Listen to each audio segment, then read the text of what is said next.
হাদির অবস্থা আশঙ্কাজনক। হামলায় ব্যবহৃত মোটরসাইকেল সহ 2 জনকে আটক। অভিযুক্ত ফয়সালের ব্যাংক হিসাব জব্দ। দেশ ছাড়ার বিষয় খতিয়ে দেখছে পুলিশ। ব্রেনের স্টেমে যে ইনজুরিটা ছিল সেটা মারাত্মকভাবে ক্ষতিগ্রস্ত হয়েছে এবং ব্রেনে ইস্কেমিয়া আমরা দেখেছি যে অক্সিজেন স্বল্পতা যেটা আমরা লক্ষ্য করেছিলাম সেটা আরও প্রমিনেন্ট হয়েছে। সীমান্ত পাড়ি দেওয়ার কথা এই সংক্রান্ত তথ্য এই মুহূর্তে আমাদের কাছে নেই, তবে আমরা চেষ্টা করছি, সম্ভাব্য সব জায়গায় অভিযান পরিচালনা করা হচ্ছে। শহীদ বুদ্ধিজীবী দিবসে জাতিশ্রেষ্ঠ সন্তানদের প্রতি সর্বস্তরের মানুষের শ্রদ্ধা। নির্বাচনের মাধ্যমে নতুন বাংলাদেশ বিনির্মাণের প্রত্যয়। আমরা চাই যাতে দেশ এগিয়ে যায়, দেশের প্রত্যেক মানুষ এই জিনিসটাকে দেশের নিজেদের মধ্যে ধারণ করুক। মুক্তিযুদ্ধকে যেদিন পুরোপুরিভাবে সম্পূর্ণভাবে ধারণ করতে পারবো সেদিনই আমরা এগিয়ে যেতে পারব। নির্বাচনের আগে হাদির মতো আরো অনেকের ওপর হামলার শঙ্কা মির্জা ফখরুলের। মুক্তিযুদ্ধের ইতিহাস বিকৃত করে এগিয়ে যেতে পারবে না বাংলাদেশ। এই দেশে একটা স্বাধীন ভূখণ্ড এনে দেওয়া হয়েছে, যার ফলে আমরা এখানে বেঁচে আছি, টিকে আছি এই ভূখণ্ডে। সেটার দিকে থাকবো নাকি আমরা যারা সেটাকে নস্যাৎ করতে চাই তাদের দিকে থাকবো? সুদানে হতাহত শান্তিরক্ষীদের পরিচয় জানালো আইএসপিআর। নিহতদের মধ্যে 2 জন কুড়িগ্রামের। শোকাহত পরিবারের প্রতি সেনাবাহিনীর সমবেদনা। গুম নির্যাতনের 2 মামলায় অভিযোগ গঠনের আদেশ 18 ও 21 ডিসেম্বর। রাষ্ট্রপক্ষের শুনানি শেষ। ট্রাইব্যুনালে হাজির করা হয় 15 সেনা কর্মকর্তাকে।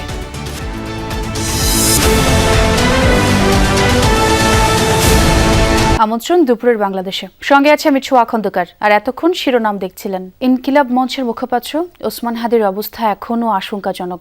সকালে আবারও সিটি স্ক্যানে দেখা গেছে মস্তিষ্ক মারাত্মকভাবে ক্ষতি হয়েছে। শুরুতে কিডনিতে সমস্যা হলেও পরে সেটির কার্যক্ষমতা ফিরে আসে। দুপুরে এভারকেয়ার হাসপাতালে হাদির শারীরিক অবস্থার খোঁজ নিতে যান ঢাকা মেডিকেলের নিউরোসার্জন ডাক্তার মোহাম্মদ আব্দুল আহাদ। তিনি সাংবাদিকদের জানান, গুলি মস্তিষ্কের টেম্পোরাল ব্যারিয়ার ভেদ করে গেছে। শরীরের ভেতরে রয়ে যাওয়া বুলেটের অংশ অস্ত্রোপচারের মাধ্যমে বের করে আনা হয়েছে। তিনি আরও বলেন, লাইফ সাপোর্টে ফুসফুস অপরিবর্তিত অবস্থায় রয়েছে। হাদিকে খুব কাছ থেকে করা গুলিটি সবচেয়ে গুরুত্বপূর্ণ রক্তনালীগুলোর পাশ দিয়েই ভেদ করে গেছে। এর মধ্যে বিদেশে চিকিৎসার কেস সামারি পাঠানো হয়েছে। মেডিকেল বোর্ড সিদ্ধান্ত নিলে ওসমান হাদিকে বিদেশে পাঠানো হবে। অবশ্য চূড়ান্ত সিদ্ধান্ত নেবে পরিবারই। আশঙ্কাজনক যেরকম ছিল সেটা অপরিবর্তিত রয়েছে এবং তার যে ব্রেইনে ইনজুরি ছিল আমরা ঢাকা মেডিকেল কলেজে অপারেশন করেছিলাম এবং আজকে সকালে তার রিপিট সিটি স্ক্যান হয়েছে এবং সিটি স্ক্যানে আমরা দেখেছি যে তার ব্রেনের যে কন্ডিশনটা সেটা অপরিবর্তিত রয়েছে। যে আমি একজন সার্জন হিসেবে বলতে চাই, খুব এক্সপার্ট হ্যান্ডে এই হেডশুটটা করা হয়েছে। ব্রেন স্টেম যেটাতে হৃদযন্ত্র এবং শ্বাস প্রশ্বাস সেন্টার থাকে, ঠিক সেই সেন্টারের সামনে দিয়ে সার্কেল অফ উইলিস যেখানে সবচেয়ে বেশি রক্তনালীগুলো থাকে, ওই রক্তনালীর সামনে দিয়ে একদম এফোর ওপর হয়ে গিয়েছে। আমরা এই মুহূর্তে সরাসরি যোগ দিতে চাই। রাজধানীর এভারকেয়ার হাসপাতাল থেকে যোগ দিয়েছেন আমার সহকর্মী রেদওয়ান আহমেদ।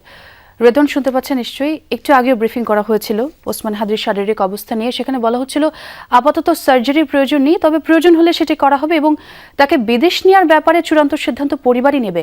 যদি বাকি কোনো নতুন তথ্য আপনি যোগ করতে চান। ছোয়া মূলত ঢাকা মেডিকেল কলেজ হাসপাতালের নিউরো সার্জন আব্দুল আহাদ তিনি কিছুক্ষণ আগে এসেছিলেন এবং হাদিকে যখন প্রথমেই ঢাকা মেডিকেল কলেজ হাসপাতালে যে অপারেশনটি করানো হয় তিনি সেই অপারেশন টিমের একজন সদস্য। তিনি এসে যেটি জানাচ্ছিলেন যে আজকে সকালেও কিন্তু হাদির একটি সিটি স্ক্যান করানো হয়েছে এবং সেই সিটি স্ক্যানের যে ফলাফল, সেই ফলাফলে দেখা যায় যে তার মস্তিষ্কেও কিন্তু এখনও রক্ত জমাট বেঁধে আছে। অর্থাৎ মস্তিষ্কে যেই আঘাতটি হয়েছে সেটি মেজর যতগুলো রক ছিল সেইগুলো ভেদ করেই কিন্তু গেছে, সেটি তিনি বলেছেন। এবং তারপর পরে তিনি যেটি নিশ্চিত করেন যে এখন পর্যন্ত কিন্তু আইসিইউতে রেখেই নিবিড় পর্যবেক্ষণে তার চিকিৎসা চলছে এবং আমরা জানাচ্ছিলাম যে তার আরও বেশ কয়েকটি অর্গান যেমন ফুসফুস, কিডনি সহ বেশ কিছু জায়গায় কিন্তু সমস্যা দেখা দিয়েছিল, সেগুলো কৃত্রিমভাবে ভেন্টিলেশনের মাধ্যমেই, ভেন্টিলেশন সাপোর্টের মাধ্যমে সেগুলো এখন পর্যন্ত চলমান আছে। এবং তারপরেই আমরা তাকে চিকিৎসককে প্রশ্ন করেছিলাম যে তার অবস্থার কিছুটা উন্নতি হলে বিদেশে নিয়ে যাওয়া সম্ভব কিনা।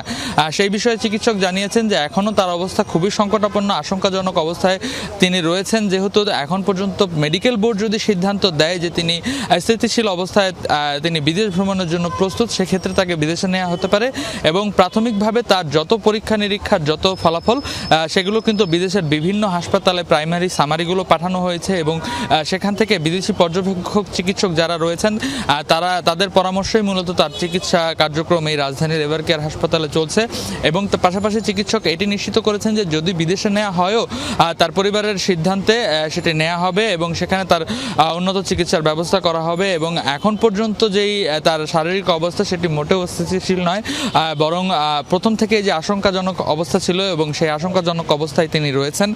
পাশাপাশি 72 ঘন্টার কথা আমরা তাকে জিজ্ঞেস করেছিলাম যে আগামী 72 ঘন্টা সময় কিন্তু তার জন্য অনেকটাই ক্রিটিক্যাল এবং সেই সময়টুকু যদি তিনি পার করে ফেলেন তারপরেই কিন্তু আসলে বোঝা যাবে যে তার শারীরিক অবস্থার এখন পর্যন্ত কি অবস্থা, কোনো রকম উন্নতি হওয়ার যে আশা সবাই করছেন সেই রকম কোনো কিছু আদৌ হবে কিনা সেটি কিন্তু আসলে সেই সময়টুকু পার হলে আমরা জানতে পারবো। অপেক্ষা করতে হবে। জি রেদওয়ান, অনেক ধন্যবাদ যোগ দেওয়ার জন্য। ওসমান হাদির উপর হামলায় ব্যবহৃত মোটর সাইকেল সহ 2 জনকে আটক করেছে পুলিশ।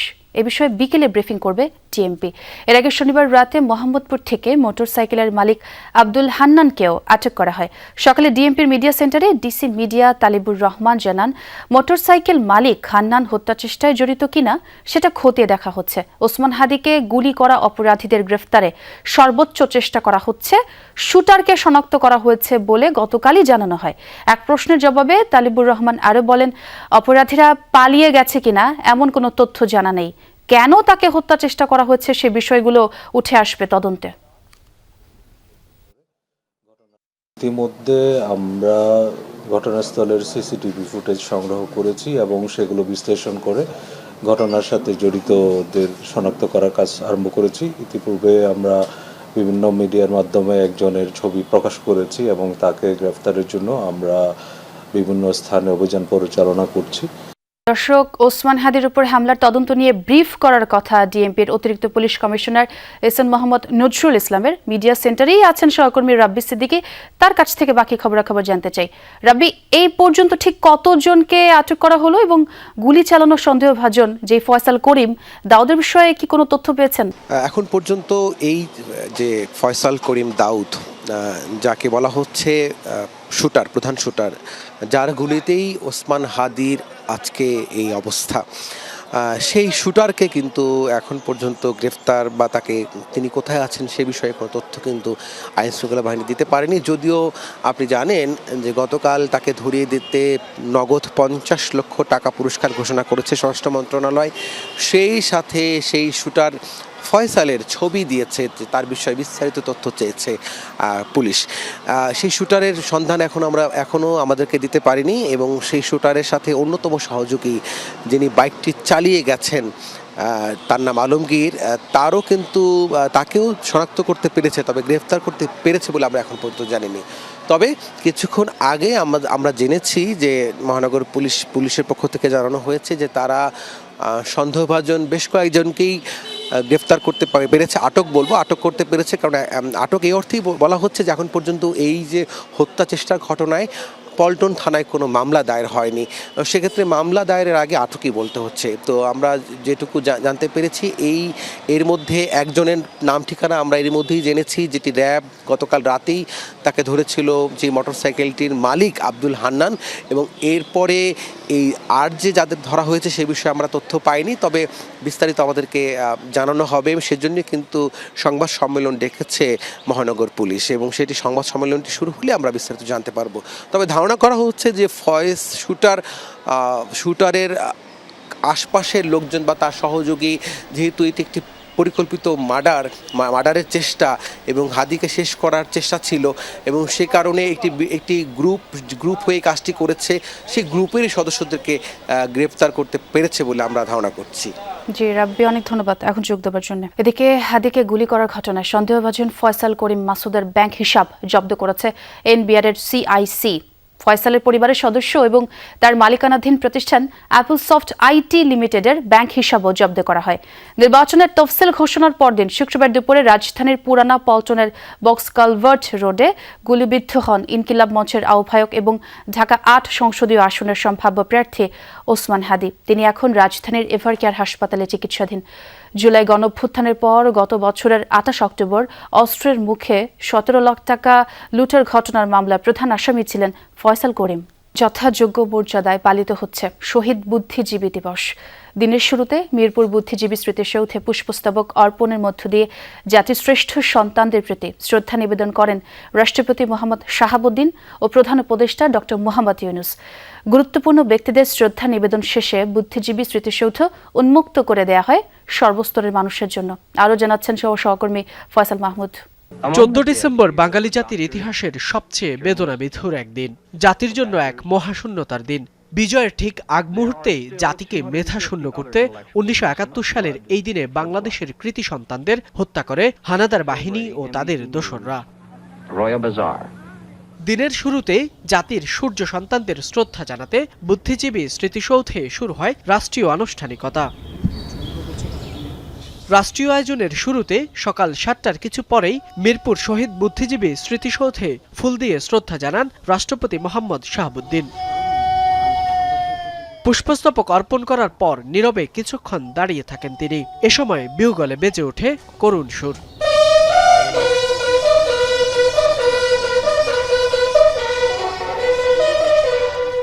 রাষ্ট্রপতির শ্রদ্ধা নিবেদনের পর স্মৃতিসৌধে যান অন্তর্বর্তী সরকারের প্রধান উপদেষ্টা ডক্টর মোহাম্মদ ইউনূস। রাষ্ট্রীয় আচার অনুযায়ী এ সময় শহীদ বুদ্ধিজীবীদের স্মৃতির প্রতি সম্মান জানিয়ে কিছুটা সময় নীরবে দাঁড়িয়ে থাকেন তিনি। এ সময় বেজে ওঠে বিহুগলের করুণ সুর। পরে উপস্থিত মুক্তিযোদ্ধাদের সঙ্গে কৌশল বিনিময় করেন ডক্টর মোহাম্মদ ইউনূস। এরপর স্মৃতির মিনারে একে একে পুষ্পস্তবক অর্পণ করেন প্রধান বিচারপতি ও উপদেষ্টা পরিষদের সদস্যরা। এ সময় মুক্তিযুদ্ধ বিষয়ক উপদেষ্টা ফারুকী আজম বলেন, আগামী নির্বাচনের মাধ্যমে জনগণই নির্মাণ করবে নতুন বাংলাদেশ। সামনে তো একটা নির্বাচন আসছে, সেই নির্বাচনে জনগণ অংশ নেবে, আনন্দ উৎসবের সাথে অংশগ্রহণ করবে এবং তার পরবর্তী পর্যায়ে জনগণের মতামতের ভিত্তিতে যে সমস্ত সরকার আসবে বাংলাদেশে আগামী ভবিষ্যতে, তার জন্য একটা জুলাই সনদ হয়েছে, তারই ভিত্তিতে নতুন বাংলাদেশ গড়ে উঠবে। রাষ্ট্রপতি ও প্রধান উপদেষ্টা চলে যাওয়ার পর মিরপুর শহীদ বুদ্ধিজীবী স্মৃতিসৌধ উন্মুক্ত করা হয় সাধারণের জন্য। ফুলে ফুলে ভরে ওঠে প্রেরণার স্মৃতিসৌধ। স্বাধীনতা, সুশাসন আর অর্থনৈতিক মুক্তির আশায় যে আত্মত্যাগ করেছেন দেশের শ্রেষ্ঠ সন্তানরা, তা স্বাধীন বাংলাদেশের 54 বছরেও অধরা। তরুণ প্রজন্ম বলছে, বুদ্ধিজীবীদের স্বপ্নের স্বনির্ভর বাংলাদেশ গড়াই হবে তাদের প্রতি সবচেয়ে বড় শ্রদ্ধা। ফয়সাল মাহমুদ, যমুনা নিউজ, ঢাকা। শহীদ বুদ্ধিজীবী দিবসে মিরপুর বুদ্ধিজীবী স্মৃতিসৌধে শ্রদ্ধা জানিয়েছেন সর্বস্তরের জনগণ। সাধারণের শ্রদ্ধার্ঘ্যে ভরে ওঠে সৌধের বেদি। শ্রদ্ধা জানানোর কাতারে সামিল হন মুক্তিযোদ্ধারা। সবাই মিলে শপথ নেন বুদ্ধিজীবীদের স্বপ্নের বাংলাদেশ গড়ে তোলার। বছর 6-এর মানহা এসেছে বাবা মায়ের হাত ধরে। লাল সবুজের অর্থটা হয়তো সেভাবে বোঝার বয়স হয়নি তার, কিন্তু শহীদদের প্রতি মমতা শতভাগ। বুদ্ধিজীবী দিবস, আমরা আজকে ফুল দিতে আসছি, আমার সাথে ফুল দিতে আসছি।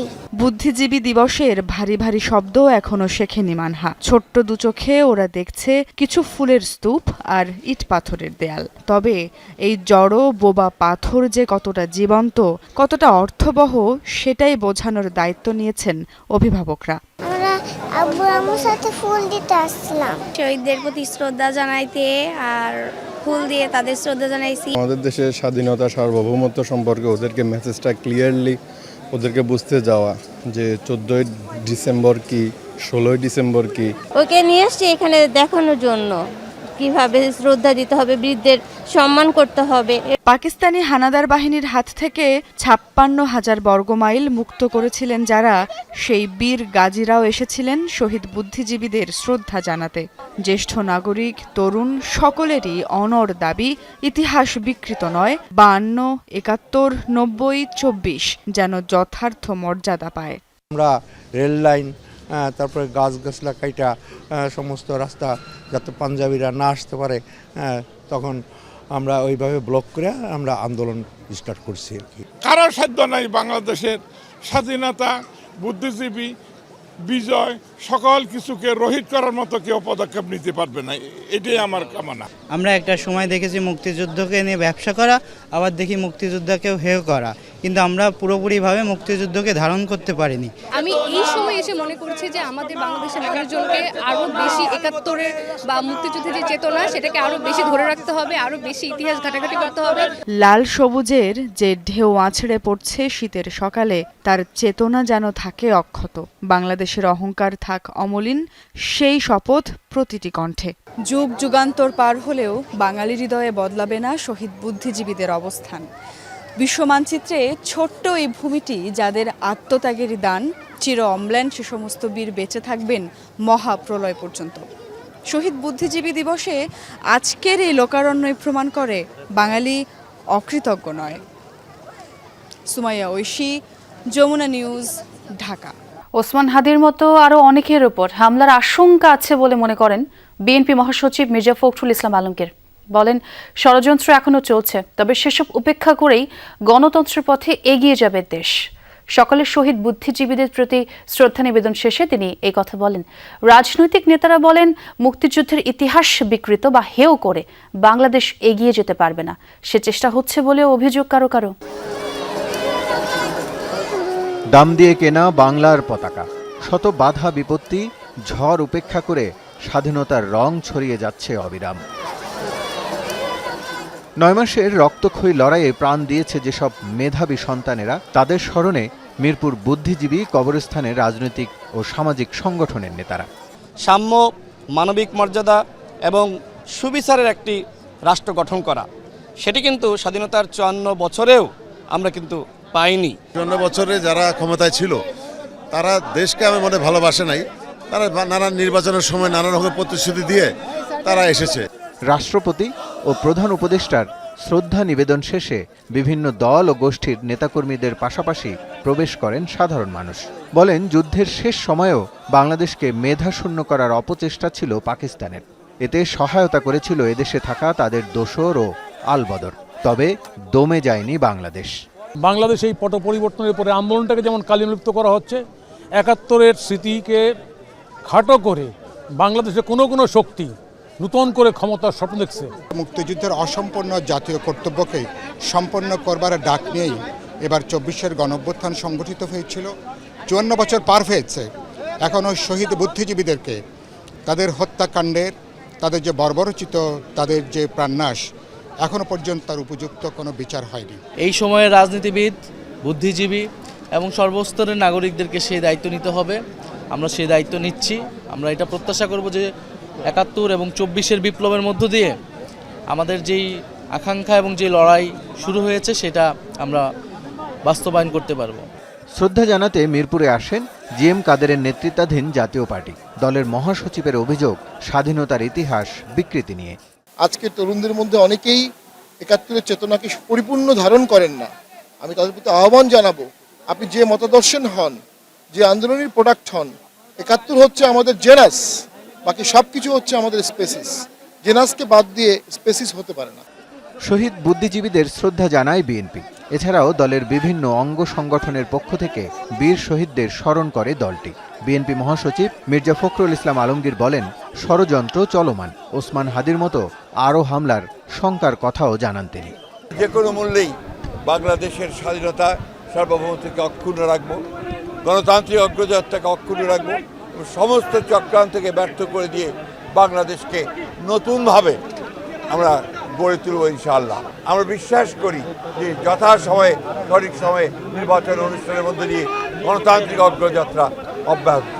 রাজনৈতিক নেতৃবৃন্দ বলেন, বাংলাদেশকে কখনোই দমিয়ে রাখা যায়নি, ভবিষ্যতেও মাথা উঁচু করে বিশ্ব দরবারে এগিয়ে যেতে প্রত্যয়ের কথা জানান তারা। বাঙালি বরাবরই স্বাধীন চেতা এবং গণতন্ত্রকামী, যে কারণে হয়তো রক্তের বিনিময়ে ছিনিয়ে এনেছে লাল সবুজ পতাকা। বিজয়ের দ্বার প্রান্তে এসেও যেসব মেধাবী মানুষদের জীবন দিতে হয়েছে, তাদের অসম্পূর্ণ স্বপ্ন বাস্তবায়নের শপথ নিয়েছেন রাজনীতিবিদ সহ বিভিন্ন শ্রেণী পেশার মানুষ। রাসেল আহমেদ, যমুনা নিউজ, ঢাকা। অপশক্তি আবার মাথাচাড়া দিয়ে উঠেছে। ৭১-এর মতো ধর্মের নামে বিভক্তি সৃষ্টির ষড়যন্ত্র চলছে বলে মন্তব্য করেছেন বিএনপি মহাসচিব মির্জা ফখরুল ইসলাম আলমগীর। দুপুরে ডিপ্লোমা ইঞ্জিনিয়ার্স ইনস্টিটিউটে বুদ্ধিজীবী দিবস উপলক্ষে মুক্তিযোদ্ধা দলের আলোচনা সভায় একথা জানান তিনি আর বলেন, গণতন্ত্রের আকাঙ্ক্ষা বাস্তবায়নের পথে এখনও চক্রান্ত চলছে। জনগণের ঐক্য দিয়ে নির্বাচনের মধ্য দিয়ে গণতান্ত্রিক বাংলাদেশ নির্মাণ করতে হবে বলে জানান তিনি।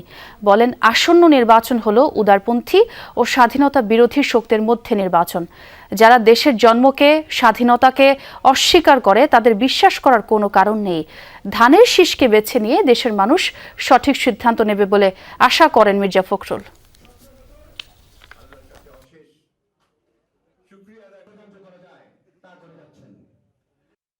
লড়াই করেছি, যুদ্ধ করেছি, এই দেশে একটা স্বাধীন ভূখণ্ড এনে দেওয়া হয়েছে, যার ফলে আমরা এখানে বেঁচে আছি, টিকে আছি এই ভূখণ্ডে। সেটার দিকে থাকবো নাকি আমরা যারা সেটাকে নস্যাৎ করতে চেয়েছিল তাদের দিকে থাকবো? বন্ধুরা, আজকে এই প্রশ্নগুলো আসছে এই জন্যে যে এই শক্তিটি আবার মাথা চাড়া দিয়ে উঠেছে। এই শক্তি আজকে আবার মানুষকে বিভ্রান্ত করছে সেই ধর্মের নামেই। 1971 সালেও কিন্তু সেই ধর্মের নামেই বিভ্রান্ত করতে চেয়েছিল। রাও ফরমান আলীর ডায়েরিতে নাম ছিল ৩৫০০। এতে অন্তর্ভুক্ত ছিল শিক্ষক, চিকিৎসক, সাহিত্যিক, সাংবাদিক তথা বুদ্ধিবৃত্তিক নেতৃত্ব। কারো নামের পাশে ছিল ঠিকানাও। তালিকাভুক্তদের অনেককেই তুলে নেওয়া হয় বাসা থেকে। বিজয়ের একদিন পর রায়ের বাজারে মেলে তাদের মরদেহ। ৭১ ডিসেম্বরে বুদ্ধিজীবী হত্যার পরিকল্পনার নেপথ্যের কথা জানাচ্ছেন আমার সহকর্মী শাকিল হাসান। বিজয়ের কয়েকদিন পর গভর্নর হাউস থেকে উদ্ধার করা হয় বেশ কিছু নথি। সেখানেই পাওয়া যায় গভর্নরের উপদেষ্টা রাও ফরমান আলীর ডায়েরি। ডায়েরিতে নাম ছিল ৩৫০০ বুদ্ধিজীবীর। বেশিরভাগ নামের পাশে ঠিকানা, কয়েকটির পাশে দেয়া ছিল ক্রস চিহ্ন। ডায়েরির কয়েকটি পাতায় ছিল বিভিন্ন নির্দেশনা। তালিকায় ছিলেন বিশ্ববিদ্যালয়ের শিক্ষক, সাহিত্যিক, চিকিৎসক, সাংবাদিক সহ নানা পেশার কৃতিজন। ঢাকা বিশ্ববিদ্যালয়ের অনেক শিক্ষকের নাম ছিল, যারা ভাষা আন্দোলন, শিক্ষা আন্দোলন, গণ অভ্যুত্থান ও মুক্তিযুদ্ধের পক্ষে অবস্থান নিয়েছিলেন। উস্কানিদাতা হিসেবে তারা মনে করত যে বুদ্ধিজীবীরাই দায়ী। আগে থেকেই তারা ঠিকানাগুলো সংগ্রহ করেছিল। তো যাদের যাদের ঠিকানা পেয়েছে তাদেরকে বাসা থেকে ধরে, কারফিউ ছিল, তার মধ্যে বাসা থেকে ধরে নিয়ে গিয়ে তাদের হত্যা করেছে। তো আর যাদের ঠিকানা পায়নি, যেমন আমার নিজের ওই তালিকার মধ্যে আমার নামও ছিল। ৭১ সালের এই আলবদর বাহিনী খুনের দায়িত্ব নিয়েছিল। তাদের প্রতিহিংসা হচ্ছে যে তারা এই বুদ্ধিজীবীদেরকে হত্যা করবে, কেননা এরা রাষ্ট্রের শত্রু। ডিসেম্বরের দ্বিতীয় সপ্তাহে কারফিউর মধ্যে ঢাকার রাস্তায় চলতে দেখা যায় সাদা মাইক্রোবাস। তখন বুঝতে না পারলেও পরে স্পষ্ট হয় এই মাইক্রোবাসেই বাসা থেকে তুলে নেওয়া হয়েছিল বুদ্ধিজীবীদের। অপারেশন সার্চলাইটের শুরুতেই বুদ্ধিজীবীদের এক দফা হত্যা করা হয়। যুদ্ধের পুরো সময়টাই বুদ্ধিজীবীদের ওপরে চলছিল গোয়েন্দা নজরদারি। এ সময় তাদের কাউকে কাউকে গ্রেফতার করে কারাগারে পাঠায় পাকিস্তানি হানাদাররা। পরাজয় নিশ্চিত বুঝতে পেরে ডিসেম্বরের দ্বিতীয় সপ্তাহে বুদ্ধিজীবীদের তালিকা ধরে বাড়ি থেকে তুলে এনে হত্যা করা হয়।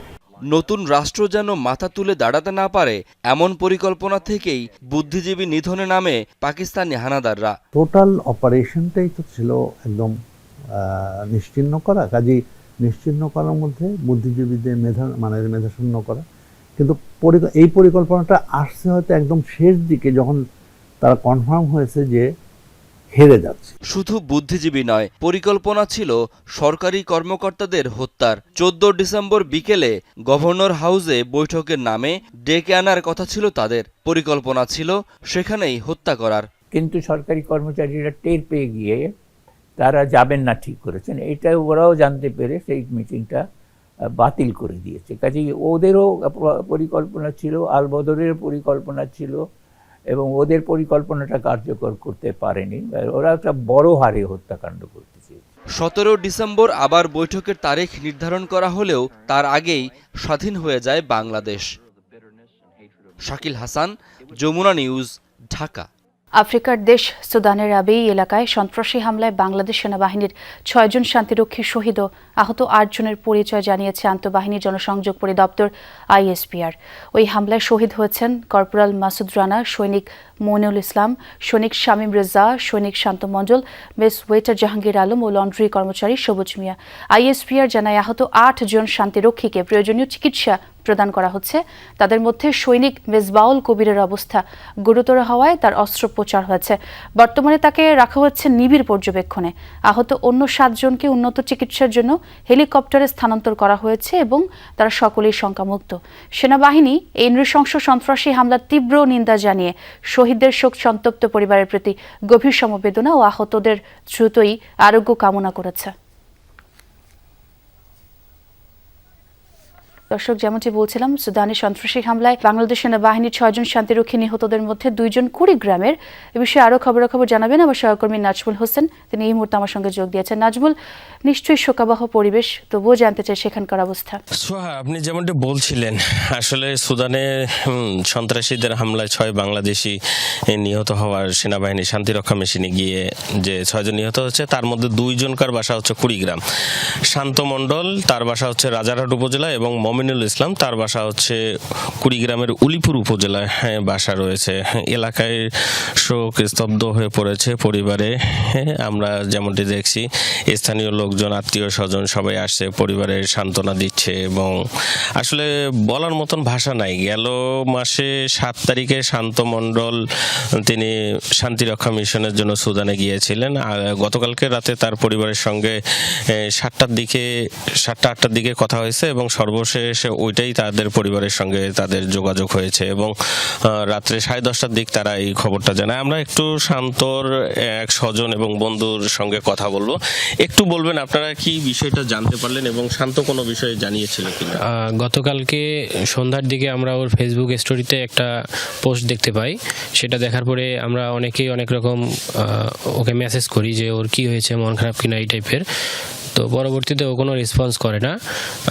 এরপরে আমরা রাত 10:30টার দিকে খবর পাই যে ও যে ক্যাম্পে ছিল, ওই ক্যাম্পে সন্ত্রাসীদের আতর্কিত ড্রোন হামলায় বোমা বিস্ফোরণে 6 জন সদস্য মৃত্যুবরণ করে, এর মধ্যে শান্তও ছিল।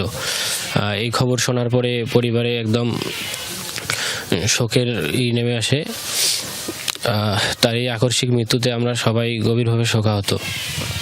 স্যার, আপনি যেমনটি শুনছিলেন, আমরা আরেকটা ইনফরমেশন দেই।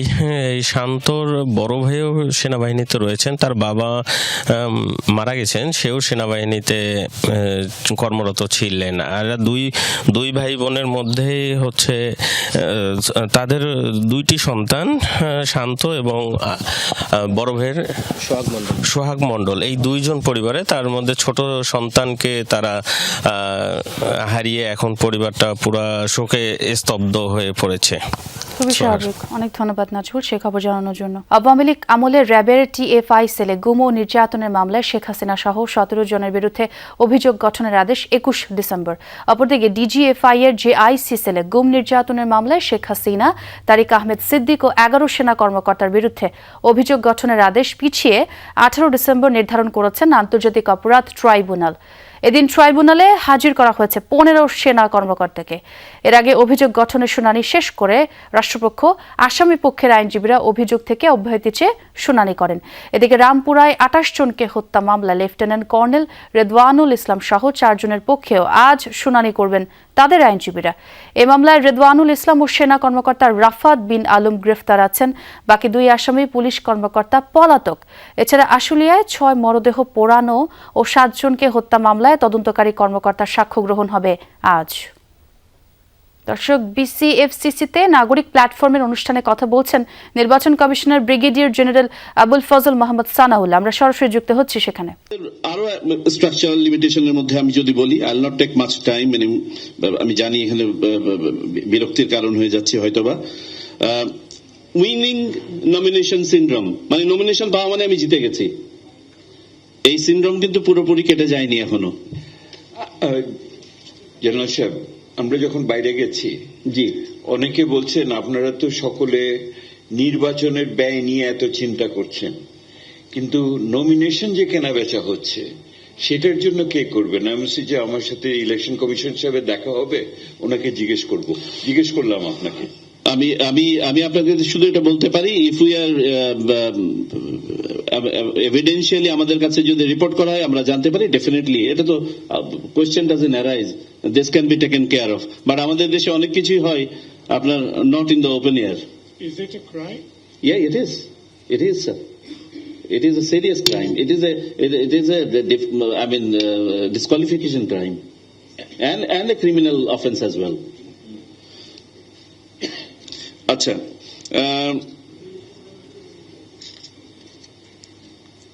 যাই হোক, আমার আর যে বিষয়গুলো আছে সেগুলো আর আমি ইয়ে না করি। কয়েকটা বিষয় এসছে, আমি খুব সংক্ষেপে শুধু উত্তর দিয়ে আমি শেষ করতে চাই।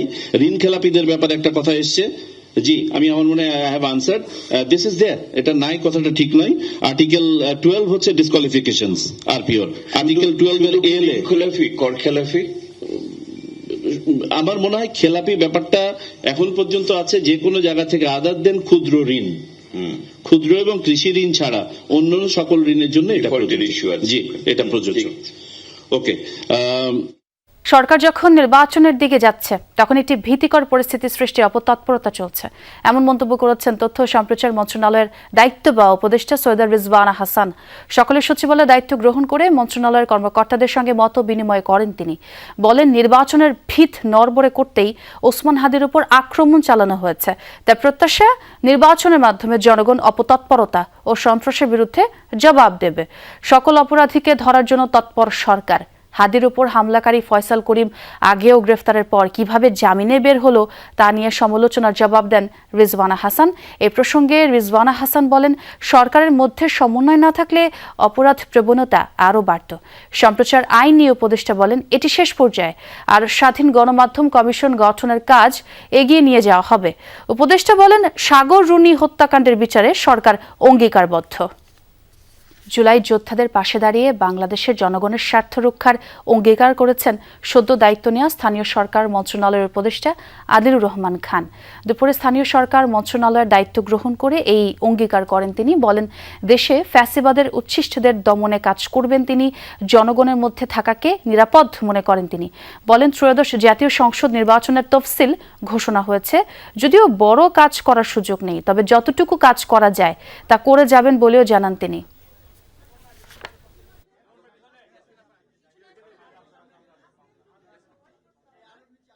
জুলাই অভ্যুত্থান, জুলাই বিপ্লবের যারা যোদ্ধা তাদের পাশে দাঁড়িয়ে সরকার বাংলাদেশের জনগণের সংস্কারের উদ্দীপনা কোথায় যেন হারিয়ে গেছে। এজন্য কেউ কেউ আমলাদের দায়ী করেন, কেউ আবার দোষ দেন রাজনীতিবিদদের। বাংলাদেশ রিফর্ম ট্র্যাকারের উদ্বোধনী অনুষ্ঠানে এমনটাই মন্তব্য করেছেন অর্থনীতিবিদ ডক্টর দেবপ্রিয় ভট্টাচার্য। তিনি বলেন, নির্বাচনের সার্বিক নিরাপত্তা নিয়ে প্রশ্ন আছে। সাধারণ মানুষের পাশাপাশি রাজনীতিবিদরাও ঝুঁকির মুখে পড়েছেন। গত সরকারের সংস্কার বিরোধী শক্তিকে প্রতিরোধের চেষ্টা হচ্ছে, এখনও চলছে। ডক্টর দেবপ্রিয়র অভিযোগ, তথ্যপাত্রের ধারাবাহিক স্বচ্ছতা রক্ষা হচ্ছে না। সরকারের সার্বিক কার্যক্রমের সমন্বয় নেই। ন্যূনতম রাজনৈতিক দর্শনের তীব্র অভাব রয়েছে। অভিযোগ করা হয়, সংস্কার উদ্যোগে অংশীজনদের সবাইকে সাথে নেওয়া হচ্ছে না।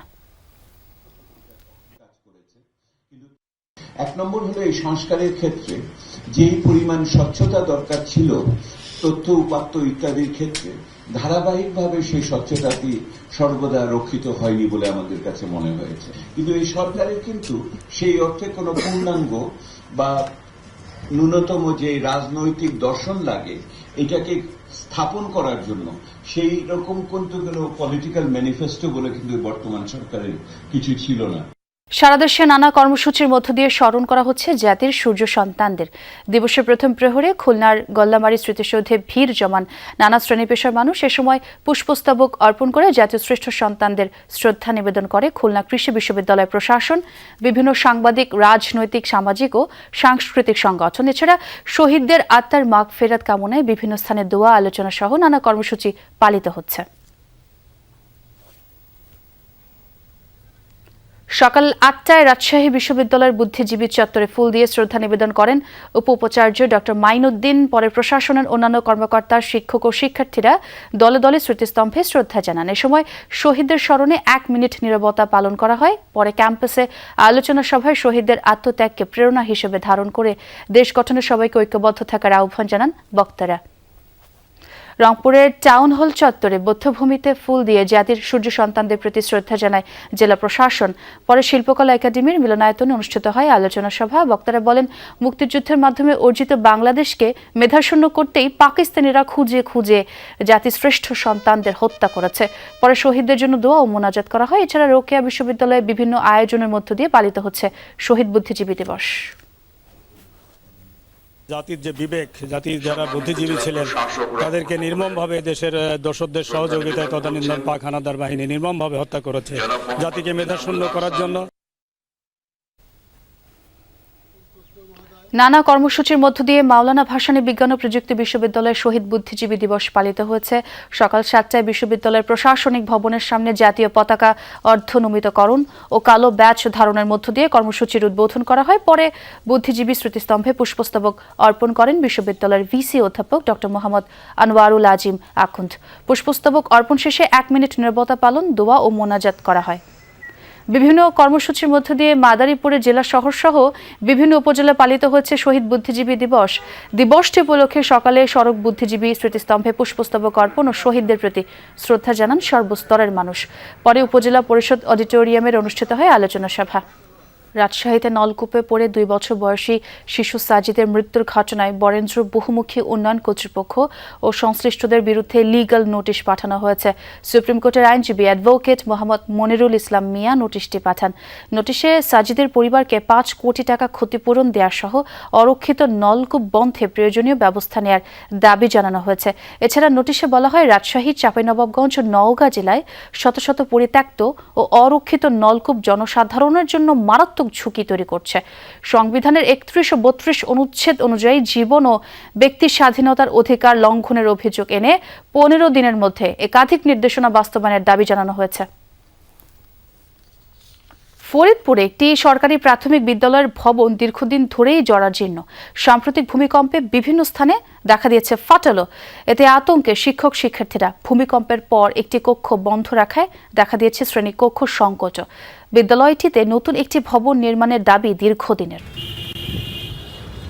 ফরিদপুর শহরে গোয়ালচামট প্রাথমিক বিদ্যালয়ের যাত্রা শুরু হয় 1918 সালে। স্বাধীনতার পরপরই স্কুলটি জাতীয়করণ হয়। রঙের কারণে বাইরে থেকে বোঝা না গেলেও প্রায় 3 দশক আগে নির্মিত ভবনটি দীর্ঘদিন ধরেই জরাজীর্ণ। সাম্প্রতিক শক্তিশালী ভূমিকম্পে বিভিন্ন স্থানে দেখা দিয়েছে ফাটল। ভবনের বিভিন্ন কক্ষে খসে পড়ছে ছাদের পলেস্তারা। নতুন করে ফাটল দেখা দেয়ায় আতঙ্কে শিক্ষক শিক্ষার্থীরা। বিকল্প না থাকায় ঝুঁকি নিয়েই ভবনটিতে অব্যাহত রাখা হয় পাঠদান কার্যক্রম। একটি রুম বন্ধ রাখায় দেখা দিয়েছে শ্রেণীকক্ষ সংকট। ভূমিকম্পের পরে আমরা এই নিচের তলায় ক্লাস করি, এর উপরের তলায় মানে ভূমিকম্পের পর উপরে রুমটি বন্ধ করে দেওয়া হয়েছে। উপরে যে ছাদ আছে, ছাদ থেকে হালকা হালকা ফেটে গিয়েছে। এখন আমরা ওই ক্লাসে ক্লাস করতে ভয় পাচ্ছি। আমরা বাচ্চাদেরকে নিয়ে আতঙ্কে থাকি। আমাদের একটা শ্রেণী কক্ষের স্বল্পতার জন্য আমরা 2টো শ্রেণী কক্ষকে একসঙ্গে মিলে ক্লাস করি। ড্যাম হয়ে যাওয়ার কারণে হলো ওই যে বোর্ডে কারেন্টের যে বোর্ড, সুইচ বোর্ড গুলো কারেন্ট হয়ে যায় থেকে।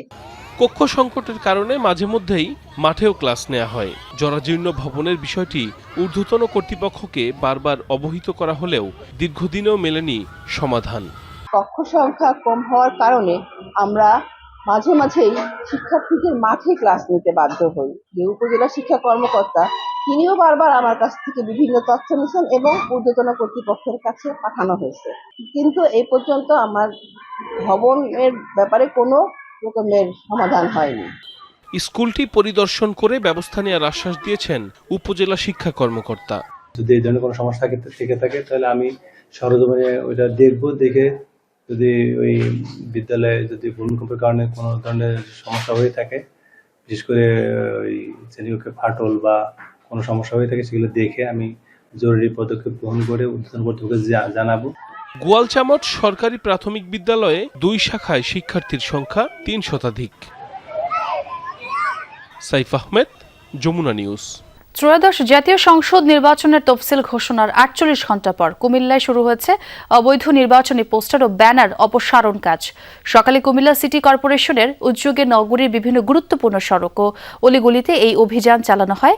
রাস্তার লাইট পোস্ট, দেয়াল ও বিলবোর্ড থেকে পোস্টার অপসারণ করা হয়। সিটি কর্পোরেশনের কর্মীরা জানান, আগে কিছু পোস্টার ব্যানার প্রার্থীরা নিজ উদ্যোগে অপসারণ করলেও শহরের বেশিরভাগ এলাকায় তা রয়ে গেছে। তাই নগরীকে পরিচ্ছন্ন রাখতে মাঠে নেমেছে সিটি কর্পোরেশন। আচরণবিধি লঙ্ঘন করলে সংশ্লিষ্টদের বিরুদ্ধে আইনগত ব্যবস্থা নেওয়া হবে বলেও জানান তারা। এবার ঝাড়ু নিয়ে রাস্তা পরিষ্কার করতে নামলেন রাজস্থানের মুখ্যমন্ত্রী ভজনলাল শর্মা। রাজ্য জুড়ে পরিচ্ছন্নতা অভিযান ও শ্রমদান কর্মসূচির অংশ হিসেবে এই তৎপরতা দেখান বিজেপি নেতা। এর মধ্যে সামাজিক যোগাযোগ মাধ্যমে ভাইরাল হয়েছে তার এই ছবি। একদিকে যেমন সমর্থকরা প্রশংসায় ভাসাচ্ছেন, সমালোচনাও চলছে। অভিযোগ, লোক দেখানো কাজ করছেন তিনি। কিছুদিন পরপরই নেতাদের এমন সামাজিক কার্যক্রমে অংশ নিতে দেখা যায়, তবে আদতে রাজ্যের কোনো পরিবর্তন আসে না।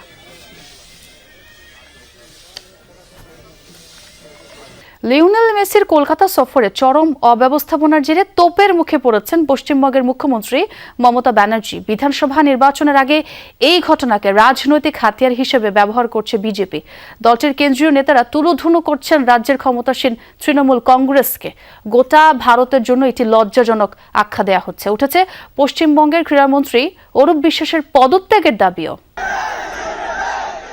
আর্জেন্টাইন তারকা লিওনেল মেসির সফর ঘিরে তুলকালামে কাণ্ড কলকাতার যুব ভারতী স্টেডিয়ামে। 3 দিনের ভারত সফরের প্রথম দিনই বেশ অপ্রীতিকর পরিস্থিতিতে পড়তে হয় বিশ্বকাপ জয়ী এই ফুটবলারকে। পরিস্থিতি নিয়ন্ত্রণের বাইরে চলে যাওয়ায় মাত্র 20 মিনিটেই স্টেডিয়াম ত্যাগে বাধ্য হন তিনি।